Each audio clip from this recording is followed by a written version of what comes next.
Gracamma രേവതിക്കുട്ടി news കണ്ടുകൊണ്ടിരിക്കുകയായിരുന്നല്ലോ. Gracamma പറയുന്നുണ്ടായിരുന്നു അവന്മാരെ ശരിക്കൊന്നും കാണാൻ പറ്റിയില്ല എന്ന്. അപ്പോൾ മാമച്ചൻ ചോദിക്കും എന്തിനാ അവന്മാരെ കാണുന്നതെന്ന്. അവന്മാരുടെ മോന്തെ ഒന്ന് കാണാമായിരുന്നു എന്ന് പറയും കേട്ടോ. അപ്പോൾ അവന്മാർക്കുള്ളതൊക്കെ കോടതിയിൽ വെച്ച് കൊടുത്തോളും എന്ന് മാമച്ചനും പറയുകയാണ്. എന്നിട്ട് രേവതിക്കുട്ടീനോട് ആ റിമോട്ട് ചോദിക്കുന്നുണ്ട്. അപ്പോൾ രേവതിക്കുട്ടി ആ റിമോട്ട് അങ്ങ് കൊടുക്കും കേട്ടോ. പിന്നീട് രേവതിക്കുട്ടി പറയുന്നുണ്ടായിരുന്നു അലീന ചേച്ചി ഇതെല്ലാം കാണുന്നുണ്ടാവോ, അലീന ചേച്ചി ഇതെങ്ങനെ സഹിക്കും, അലീന ചേച്ചിയുടെ കൂടപ്പിറപ്പല്ലേ എന്നൊക്കെ പറയുമ്പോൾ ഗ്രേസമ്മ പറയുന്നുണ്ടായിരുന്നു അലീനയ്ക്കും തെറ്റ് ചെയ്തിട്ടുണ്ടെങ്കിൽ അവർക്ക് ശിക്ഷ കിട്ടണം തന്നെയാണ്, ഒരിക്കലും മാപ്പ് കൊടുത്ത് വിട്ടവനല്ലേ, എന്നിട്ടും അവൻ പോയി ഈ പണി ചെയ്തില്ലേ, അതുകൊണ്ട് എന്ന് പറയുമ്പോൾ രേവതിക്കുട്ടി അത് ശരിയാണെന്ന് പറയുന്നുണ്ട്. അത് കഴിഞ്ഞ് പിന്നീട് കമലയും ന്യൂസ് കണ്ടുകൊണ്ടിരിക്കുകയാണ് കേട്ടോ. കമലയ്ക്കും ആകെ സങ്കടമാവുന്നുണ്ട്. തലയ്ക്ക് കൈയും കൊടുത്തും താടിക്ക് കൈയും കൊടുത്തൊക്കെ ഇരിക്കുകയാണ് കേട്ടോ. ഇനിയിപ്പോൾ പറഞ്ഞിട്ട് കാര്യമൊന്നുമില്ലല്ലോ. പിന്നീട് 4 പ്രതികളെയും കോടതി മുറിയിലേക്ക് കൊണ്ടുവരികയാണ്. അപ്പോൾ ജഡ്ജിയും എല്ലാവരും വന്നിട്ടുണ്ട് കേട്ടോ. അപ്പോൾ ജഡ്ജി അവിടെ വന്നിരിക്കും. 4 പ്രതികളെയും അകത്തേക്ക് പോലീസ് കൊണ്ടുവരുന്നുണ്ടായിരുന്നു. അപ്പോഴേക്കും അവിടെ ഉണ്ടായിരുന്ന ആൾ ഇങ്ങനെ പോലീസിന് ഇങ്ങനെ ഇനിയും അവരെ കസ്റ്റഡിയിൽ വേണം എന്ന് പറഞ്ഞിട്ട് അപേക്ഷ കൊടുക്കുന്നുണ്ട്. പിന്നെ പ്രതികളുടെ ജാമ്യാപേക്ഷയും കൊടുക്കുന്നുണ്ട് കേട്ടോ. അപ്പോൾ അതൊക്കെ വാങ്ങി വെക്കുന്നുണ്ടായിരുന്നു ജഡ്ജി ആണെങ്കിലും. എന്നിട്ട് 4 പ്രതികളെയും കൊണ്ടുവന്ന് അതിൽ നിർത്തും, പ്രതിക്കൂട്ടിൽ നിർത്തുന്നുണ്ട്. പോലീസുകാർ കൊണ്ടുവന്ന് അവിടെ നിർത്തും കേട്ടോ. അങ്ങോട്ട് കയറി നിൽക്കടാന്ന് പറഞ്ഞ് അവിടേക്ക് കയറ്റി നിർത്തുന്നുണ്ട്. അങ്ങനെ പിന്നീട് അതുപോലെ തന്നെ പോലീസിന് വീണ്ടും കസ്റ്റഡിയിൽ വേണം എന്ന് പറഞ്ഞിട്ട് അപേക്ഷ കൊടുത്തിട്ടുണ്ടായിരുന്നല്ലോ. അപ്പോൾ ജഡ്ജി പോലീസുകാരോട് ചോദിക്കുന്നുണ്ടായിരുന്നു ഇന്നലെ മുതൽ ഇവർ കസ്റ്റഡിയിലല്ലേ, ഇനിയും കസ്റ്റഡിയിൽ വേണമെന്ന് ചോദിക്കുന്നുണ്ട് കേട്ടോ. അപ്പോൾ അവിടെ ഉണ്ടായിരുന്ന വേറൊരു വക്കീൽ പറയുന്നുണ്ടായിരുന്നു ഇനിയും തെളിവെടുപ്പ് കഴിഞ്ഞിട്ടില്ല, പ്രതികൾ ഇതിനു മുൻപും ഇതുപോലെയുള്ള കുറ്റകൃത്യങ്ങൾ ചെയ്തിട്ടുണ്ടോ എന്ന് അറിയാൻ വേണ്ടിയിട്ടാണ് ഇനിയും തെളിവെടുപ്പ് വേണം എന്ന് പറഞ്ഞിട്ടാണ് കേട്ടോ പറയുന്നത്. പിന്നീട് അത് കഴിഞ്ഞ് പ്രതികളോടായിട്ട് ജഡ്ജി ചോദിക്കുന്നുണ്ടായിരുന്നു നിങ്ങൾക്ക് എന്തെങ്കിലും പറയാനുണ്ടോ എന്ന് ചോദിക്കുന്നുണ്ട്. അപ്പോൾ അതിന് മുന്നേ അവിടെ ഉണ്ടായിരുന്ന പ്രതികളുടെ വക്കീലന്മാർ ഇങ്ങനെ പറയുന്നുണ്ടായിരുന്നു ഇവർ തെറ്റൊന്നും ചെയ്തിട്ടില്ല, വേറെ ആർക്കോ വേണ്ടിയിട്ട് ഇവരുടെ മേലിൽ കുറ്റം ആരോപിക്കുകയാണ് എന്ന് പറയുന്നുണ്ട് കേട്ടോ. അവർ നിരപരാധികളാണ്, ഈ ചെറുപ്പക്കാരുടെ ഭാവി ഇങ്ങനെ ഇതാവുന്ന ഓർത്തെങ്കിലും അവരെ വെറുതെ വിടണം എന്നൊക്കെയാണ് കേട്ടോ പറയുന്നത്. എന്തായാലും പിന്നീട് ജഡ്ജി അവരോട് ചോദിക്കുന്നുണ്ടായിരുന്നു നിങ്ങൾക്ക് എന്തെങ്കിലും പറയാനുണ്ടോ എന്ന്. അപ്പോൾ ഹരിയാണ് പറയുന്നത്. ഹരി ഇങ്ങനെ പോലീസുകാരെ നോക്കിയിട്ടാണ് പറയുന്നത് ഞങ്ങളൊരു തെറ്റും ചെയ്തിട്ടില്ല, ഞങ്ങൾ നിരപരാധികളാണ് എന്നാണ് കേട്ടോ പറയുന്നത്. അപ്പോൾ ജഡ്ജി ചോദിക്കുന്നുണ്ട് നിങ്ങളെ പോലീസ് ഉപദ്രവിക്കുകയോ എന്തെങ്കിലും ചെയ്തോ എന്ന് ചോദിക്കും കേട്ടോ. അപ്പോൾ CIനെയും SIനെയൊക്കെ ഹരി ഇങ്ങനെ ഒരു നോട്ടം നോക്കുന്നുണ്ട്. അപ്പോൾ അവരും അങ്ങോട്ട് തറപ്പിച്ച് നോക്കുന്നുണ്ട് കേട്ടോ. അപ്പോൾ ഇല്ല എന്നുള്ള ഉത്തരമാണ് ഹരി കൊടുക്കുന്നത് കേട്ടോ ജഡ്ജിക്ക്. വേറെ എന്തെങ്കിലും പറയാനുണ്ടോ എന്നൊക്കെ ചോദിക്കുമ്പോൾ അവർക്കൊന്നും പറയാനില്ല കേട്ടോ. പിന്നീട് ജഡ്ജി 30 ദിവസത്തേക്ക് എങ്ങനെ റിമാൻഡ് ചെയ്ത് സബ് ജയിലിലേക്ക് വിടാനായിട്ട് പറയുന്നുണ്ട്. അവരുടെ ജാമ്യാപേക്ഷയൊക്കെ തള്ളിയിട്ടുണ്ട് കേട്ടോ. അത് കഴിഞ്ഞിട്ട് ഇനി എന്തെങ്കിലും നിങ്ങൾക്ക് പോലീസുകാരോടും പറയുന്നുണ്ടായിരുന്നു. അത് കേൾക്കുമ്പോൾ പോലീസുകാർക്കും SIക്കും CIക്കും നല്ല സന്തോഷമാവുന്നുണ്ട് കേട്ടോ. അവരുടെ ജാമ്യാപേക്ഷ തള്ളിയല്ലോ, അവരെന്തായാലും റിമാൻഡ് ചെയ്ത് സബ് ജയിലിലേക്ക് കൊണ്ടുപോകാനും പറഞ്ഞു. അപ്പോൾ അത് കഴിഞ്ഞിട്ട് പിന്നീട് പോലീസുകാരോട് ജഡ്ജി പറയുന്നുണ്ടായിരുന്നു ഇങ്ങനെ 30 ദിവസത്തിന് ശേഷം നിങ്ങൾക്ക് വീണ്ടും കസ്റ്റഡിയിൽ വേണമെങ്കിൽ വീണ്ടും അപേക്ഷ തരാവുന്നതാണെന്ന് പറയും. അങ്ങനെ അവരെ പിന്നെ പുറത്തേക്ക് കൊണ്ടുപോകും കേട്ടോ. കോടതിയിൽ നിന്ന് പുറത്തേക്ക് കൊണ്ടുപോവാണ്.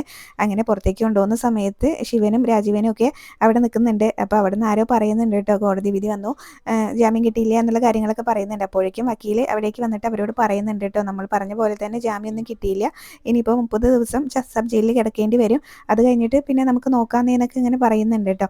എന്തായാലും നിങ്ങൾ സബ് ജയിലിൽ പോയിട്ട് അവിടുത്തെ സൂപ്രണ്ടിനെയും ജയിൽ വാർഡനെയൊക്കെ ഒന്ന് കാണുന്നത് നല്ലതായിരിക്കും. അവിടെയുള്ള തടവ് പുള്ളികളുടെ ഇങ്ങനെ അടിയും ഇതൊന്നും അവർക്ക് കിട്ടാതിരിക്കണമല്ലോ, അതിന് അവിടെ പോയി അവരെ കാണുന്നത് നല്ലതായിരിക്കും എന്ന് പറഞ്ഞിട്ട് വക്കീലിന് വേറെ കേസ് ഉണ്ടെന്ന് പറഞ്ഞിട്ട് അവിടെ പോകട്ടെ. അപ്പോൾ രാജീവൻ പറയുന്നുണ്ടായിരുന്നു അയാൾക്ക് 100 കേസ് കാണും, അതിലൊരെണ്ണം മാത്രമാണ് ഇത്, നമുക്കല്ലേ വേവലാതിയും അവലാതിയൊക്കെ എന്ന് പറഞ്ഞിട്ട് ഇനിയിപ്പോൾ നമുക്ക് പോകാമെന്ന് പറയുന്നുണ്ട്. അങ്ങനെ അവർ കാറിൽ കയറിയിരിക്കും കേട്ടോ. പിന്നീട് പ്രതികളെ പുറത്തേക്ക് കൊണ്ടുവരുന്ന സമയത്ത് ജനക്കൂട്ടം ആകെ ദേഷ്യത്തിലും ഒക്കെ തന്നെയാണ് കേട്ടോ. ഓരോന്ന് വിളിച്ച് പറയുകയൊക്കെ ചെയ്യുന്നുണ്ടായിരുന്നു. അതുപോലെ ഹരീനെ അവിടെ നോക്കിയിട്ട് ചോദിക്കുന്നുണ്ട് നിൻ്റെ വീട്ടിൽ അങ്ങനെ അച്ഛന് വാഴ വെച്ചുകൂടായിരുന്നോ എന്നൊക്കെ ഇങ്ങനെ ചോദിക്കുന്നുണ്ട് കേട്ടോ. അപ്പോൾ ഹരിക്കാണെങ്കിലും അത് ഇഷ്ടപ്പെടുന്നില്ല കേട്ടോ. ഹരിയാണെങ്കിലും അത് പറഞ്ഞൊരുത്തന്നെ ഇങ്ങനെ തറപ്പിച്ച് നോക്കുകയാണ്. എന്താടാ നിനക്ക് പറഞ്ഞത് ഇഷ്ടപ്പെട്ടില്ലേ നായെ എന്നൊക്കെ ചോദിക്കുന്നുണ്ട്. ഹരി ഭയങ്കര ദേഷ്യത്തിലായിട്ട് നോക്കുന്നത്. പിന്നീട് അവരെ വാനിലേക്ക് കയറ്റും. വാനിൽ കയറ്റിയിട്ട് അപ്പോൾ അവിടെ കൂടെ ഉണ്ടായിരുന്ന ഒരു പോലീസുകാരൻ പറയുന്നുണ്ടായിരുന്നു ഇനി പുതിയ വീട്ടിലാണ് താമസം, ഭക്ഷണമൊക്കെ കൃത്യസമയത്തിന് കിട്ടും, ഡിസിപ്ലിനും പ്രധാനമാണ്, ഇനിയിപ്പോൾ അനുഭവിച്ചോ എന്നൊക്കെ പറഞ്ഞ് ആ രീതിയിൽ അങ്ങ് സംസാരിക്കുന്നുണ്ട് കേട്ടോ. എന്തായാലും പിന്നീട് രാജീവനും ശിവനും കൂടെ കാറിൽ ഇരിക്കുകയാണല്ലോ. അപ്പോൾ ശിവേട്ട നമുക്ക് പോവാം, ഇനിയിപ്പോൾ എന്താ ഇവിടെ നിന്നിട്ട് എന്ന് പറയുമ്പോൾ ശിവൻ പറയുന്നുണ്ടായിരുന്നു സബ് ജയിലിലേക്ക് പോകണം എന്ന് പറയുന്നുണ്ട് കേട്ടോ. എന്തായാലും സൂപ്രണ്ടിനെയും വാർഡനെയൊക്കെ കാണണമല്ലോ, അവന്മാർക്ക് തല്ല് കിട്ടരുതല്ലോ, അപ്പോൾ അതിന് അങ്ങോട്ട് പോയല്ലേ പറ്റുള്ളൂ.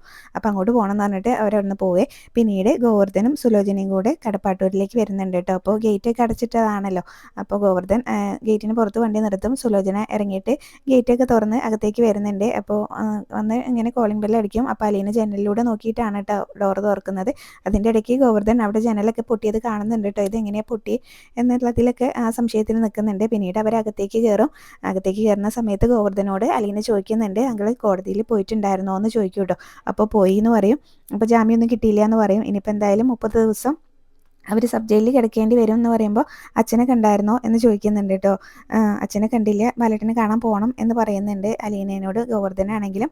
പിന്നീട് ഇങ്ങനെ സുലോചനയാണെങ്കിലും അലീനനെ നിങ്ങൾ എന്തെങ്കിലും കഴിച്ചായിരുന്നോ എന്ന് ചോദിക്കുന്നുണ്ട് കേട്ടോ. ഒന്നും കഴിച്ചില്ല, കഴിക്കാനൊക്കെ ഉണ്ടാക്കി വെച്ചിട്ടുണ്ട്, പക്ഷെ അത് കഴിക്കാൻ ഇവിടെ ആരും ഇല്ല എന്ന് പറയും. പിന്നീട് സുലോചന കൃഷ്ണമോളെ നോക്കിയിട്ട് പറയുന്നുണ്ട്, ഇവിടെ അങ്ങ് വല്ലാതെ ക്ഷീണിച്ച് പോയല്ലോ എന്നൊക്കെ പറയുന്നുണ്ട് കേട്ടോ. എന്തായാലും സംഭവിക്കാനുള്ളതെല്ലാം സംഭവിച്ചു. ഇനിയിപ്പോൾ അവിടുന്ന് എന്താണെന്ന് വെച്ചാലുള്ള കാര്യങ്ങൾ നോക്കുക. അപ്പോൾ എനിക്ക് സ്കൂളിലൊന്നും പോകാൻ പറ്റില്ലല്ലോ ആൻറ്റി എന്ന് പറയുമ്പോൾ കൃഷ്ണൻ അങ്ങനെ പറയുന്ന സമയത്ത് സ്കൂളിൽ പോകണം, 1-2 ദിവസം കളിയാക്കലുകളും ചിരിയൊക്കെ ഉണ്ടാവും. എന്തായാലും നമ്മളിങ്ങനെ ഇവിടെ ഇങ്ങനെ അതിനെ ഇങ്ങനെ കുറിച്ച് ആലോചിച്ച് ഇരുന്നിട്ടുണ്ടെങ്കിൽ പിന്നെ നമുക്കൊന്നും ചെയ്യാനും തോന്നില്ല, എവിടെ എത്തില്ല, അതുകൊണ്ട് മുന്നോട്ട് പോകണം എന്നൊക്കെ പറഞ്ഞു കൊടുക്കുന്നുണ്ട് കേട്ടോ. അപ്പോൾ ബബിത എവിടെയെന്ന് ചോദിക്കുമ്പോൾ അലീന പറയുന്നുണ്ടായിരുന്നു, അവൾ ഈ ലോകത്തൊന്നും അല്ലാന്നേ, അവൾ റൂമിലെങ്ങാനും കാണും എന്ന് പറയും കേട്ടോ. ഗോവർദ്ധൻ പോകാനായിട്ട് നിൽക്കുന്ന സമയത്ത് അങ്കിളെ ചായ കുടിച്ചിട്ട് പോവാം, ഞാനിപ്പോൾ എടുക്കാമെന്ന് പറയുമ്പോൾ എനിക്ക് ചായ ഒന്നും വേണ്ട, എനിക്ക് ഉടനെ ബാലേട്ടൻ്റെ അടുത്ത് എത്തണം എന്നാണ് കേട്ടോ പറയുന്നത്. ബാലേട്ടൻ്റെ ഫോണ് അലീനയുടെ അടുത്തല്ലേ, അതും കൂടെ വാങ്ങിച്ചു കൊണ്ടുവരാൻ പറഞ്ഞിട്ടുണ്ട് എന്ന് പറയുമ്പോൾ അത് ഞാൻ ഓഫ് ചെയ്ത് വെച്ചിരിക്കുകയാണെന്ന് പറയുമ്പോൾ ബാലേട്ടന് ഫോണില്ലാത്തതുകൊണ്ട് ഭ്രാന്ത് പിടിച്ച പോലെയാണ് എന്ന് പറയുമ്പോൾ ഞാൻ എടുത്ത് തരാമെന്ന് അലീന പറയുന്നുണ്ട് കേട്ടോ. എന്നിട്ട് അലീന ഫോൺ എടുക്കാനായിട്ട് അങ്ങോട്ടേക്ക് പോവും. അപ്പോൾ സുലോചനയാണെങ്കിലും ഞാൻ അങ്ങോട്ട് ചെല്ലട്ടെ എന്ന് പറഞ്ഞിട്ട് അവിടുന്ന് അങ്ങ് അടുക്കളയിലേക്കും പോകുന്നുണ്ട് കേട്ടോ. എന്തൊക്കെയോ സാധനങ്ങൾ വാങ്ങിച്ചുകൊണ്ട് വന്നിട്ടുണ്ട്. അലീനയോട് ഗോവർദ്ധൻ പറയുന്നുണ്ടായിരുന്നു, സുലോചന ഇവിടെ നിൽക്കട്ടെ, എന്താവശ്യം ഉണ്ടെങ്കിലും ഇവിടെ പറഞ്ഞാൽ മതി എന്ന് പറയുന്നുണ്ട്. അപ്പോൾ ഇത്രയും കാണിച്ചുകൊണ്ടാണ് ഇന്നത്തെ എപ്പിസോഡ് അവസാനിച്ചത്. പിന്നീട് മനു ഇങ്ങനെ വൈജയന്തിനെ കാണാൻ വന്നിട്ടുണ്ട്. മനു പറയുന്നുണ്ടായിരുന്നു, ഇത് വേറൊരു വീട്ടിലാണ് സംഭവിച്ചെന്നുണ്ടെങ്കിൽ നമ്മളും ഇതൊക്കെ പറഞ്ഞ് ചിരിച്ചേനെ, പക്ഷേ മറുവശത്ത് പീഡനയേറ്റ പെൺകുട്ടിയുടെ അച്ഛനും അമ്മയുണ്ട്, അവരിങ്ങനെ നമ്മൾ ശപിക്കുകയൊക്കെ ചെയ്യുന്നുണ്ടാവും എന്ന് പറയുന്നുണ്ട്. പിന്നീട് വൈജയന്തി ആര്യ ഫോൺ വിളിക്കുന്നുണ്ട്. എന്നിട്ട് പറയുന്നുണ്ടായിരുന്നു, നല്ല രീതിയിൽ പോയിക്കൊണ്ടിരുന്ന ഒരു കുടുംബമാണ്, അലീന വന്നാണ് എല്ലാം നശിപ്പിച്ചതെന്നൊക്കെ